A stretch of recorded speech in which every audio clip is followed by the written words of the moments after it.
अगर गुदा के पास फोड़ा यानी पेरियनल एब्सेस हो जाए तो अचानक शुगर लेवल बढ़ने लगता है। तो क्या इसका मतलब ये डायबिटीज है या इन्फेक्शन की वजह से शुगर लेवल बढ़ रहा है? आज इस वीडियो में हम मेडिकल फैक्ट्स के साथ में पूरी सच्चाई को समझेंगे कि पेरियनल एब्सेस यानी गुदा द्वार के पास होने वाले फोड़ा और शरीर में बढ़ी हुई शुगर लेवल के बीच में क्या संबंध होता है। नमस्कार दोस्तों, मैं हूं डॉक्टर अमित शर्मा, आयुर्वेदिक प्रोक्टोलॉजिस्ट, और आज हम बात करेंगे एक बहुत ही इंपॉर्टेंट टॉपिक पर, और वो है पेरियनल एब्सेस और बढ़ी हुई शुगर के बीच में क्या कनेक्शन होता है।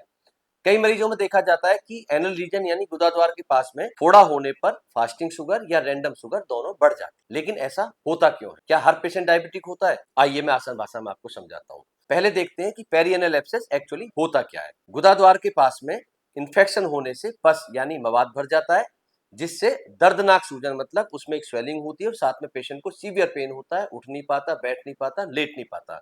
और इसके और लक्षणों की हम बात करें तो गुदा क्षेत्र के पास में तेज दर्द, सूजन वहां पर होना, स्किन की रेडनेस, बैठने में परेशानी, बुखार और मवाद निकलना।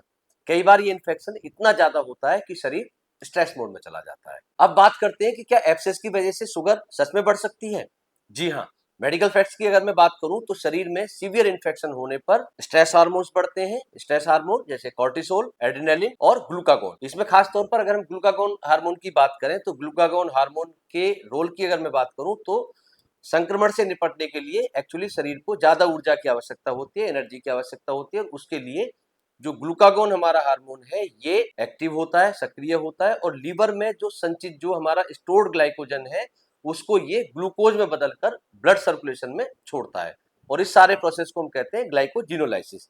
मतलब जो शरीर में एक्सेसिव जब ग्लूकोज होता है तो उसको लीवर स्टोर कर लेता है, और जरूरत पड़ने पर ये ग्लूकागोन हार्मोन उस ग्लाइकोजन को तोड़कर ग्लाइकोजिनोलाइसिस के थ्रू उसको ग्लूकोज में वापस बदलकर ब्लड सर्कुलेशन में वापस से छोड़ देता है, जिससे शरीर में ब्लड शुगर लेवल बढ़ता है। और दूसरा कारण है जो कॉर्टिसोल और ग्लूकागोन हार्मोन है, ये दोनों ही इंसुलिन के इफेक्ट को, उसके प्रभाव को कम कर देते हैं, और इसकी वजह से भी शरीर में ब्लड शुगर लेवल बढ़ सकता है।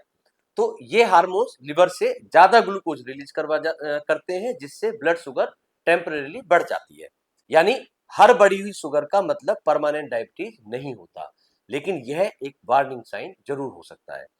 डायबिटीज और पेरियनल एब्सेस के अगर संबंध की बात करें तो सबसे इंपॉर्टेंट बात यह है कि बहुत सारे पेशेंट्स में perianal abscess actually uncontrolled diabetes की वजह से भी बनता है। क्यों? क्योंकि डायबिटीज में एक तो इम्यूनिटी कमजोर हो जाती है, इन्फेक्शन जल्दी पकड़ता है शरीर, वुंड हीलिंग धीमे होती है, पस फॉर्मेशन ज्यादा होती है। तो इसलिए जिन लोगों की शुगर अनकंट्रोल रहती है उनमें बार बार एब्सेस यानी फोड़ा का बनना या फिस्टुला का बनने का इनका रिस्क बढ़ जाता है। अब अगर हम बात करें कि ऐसे कौन से लोग हैं जिनको तुरंत शुगर टेस्ट की जरूरत होती है, तो यदि आपको पेरिएनल एब्सेस यानी गुदाद्वार के पास होने वाले फोड़े के साथ साथ अगर बार बार इन्फेक्शन हो रहा है, घाव जल्दी से आपका ठीक नहीं हो रहा है, बहुत ज्यादा आपको प्यास लग रही है, बार बार आपको पेशाब आता है। एक शुगर के लिए हम यूजुअली ट्रिपल पी एक वर्ड यूज करते हैं। ट्रिपल पी मतलब 3 पी। पॉलीफेजिया, उसमें पेशेंट को, आदमी को भूख ज्यादा लगती है। पॉलीयूरिया, उसमें यूरिन ज्यादा आता है। और पॉलीडिप्सिया, इसमें पेशेंट को प्यास ज्यादा लगती है। तो अगर इस तरह के लक्षण आपको है, बार बार पेशाब आता है या साथ में कमजोरी और वजन कम हो रहा है, तो कुछ साधारण से टेस्ट जैसे कि फास्टिंग ब्लड शुगर, पीपी यानी पोस्ट प्रेंडियल, खाना खाने के 1.5 से 2 घंटे के बाद में शुगर लेवल कराएं। और एक टेस्ट होता है HbA1c मतलब ग्लाइकोसिलेटेड हीमोग्लोबिन।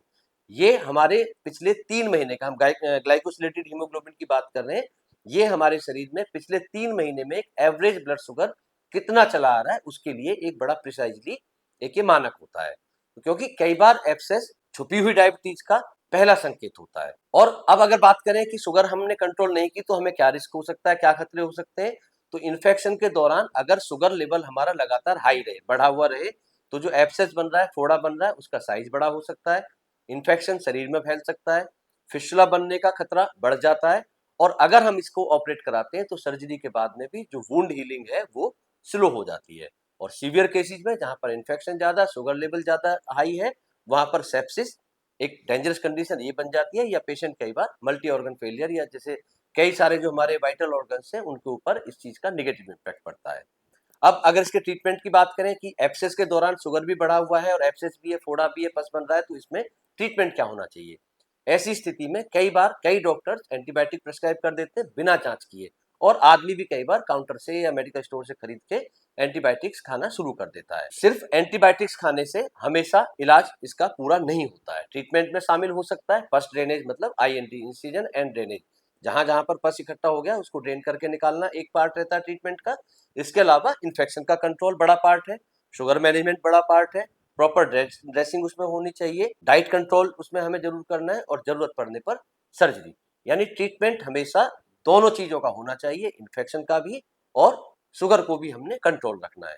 तो अगर आप या आपके परिवार में, आपके मित्रगणों में किसी आदमी को रिकरेंट एब्सेस हो रहे हैं, शरीर में कहीं पर फोड़ा बन रहे हैं, बार बार यूरिन उनको जाना पड़ रहा है, या इस तरह के जो भी बताएं कोई भी लक्षण उनको महसूस होता है, तो कमेंट में आप मुझसे संपर्क कर सकते हैं, मुझसे पूछ सकते हैं। और अगर आपको जानकारी पसंद आई हो तो इसको लाइक करें, शेयर करें और सब्सक्राइब करना ना भूलें हमारे चैनल, और साथ में दबाएं बेल आइकन ताकि अगली टिप सबसे पहले पहुंचे आपके पास। धन्यवाद।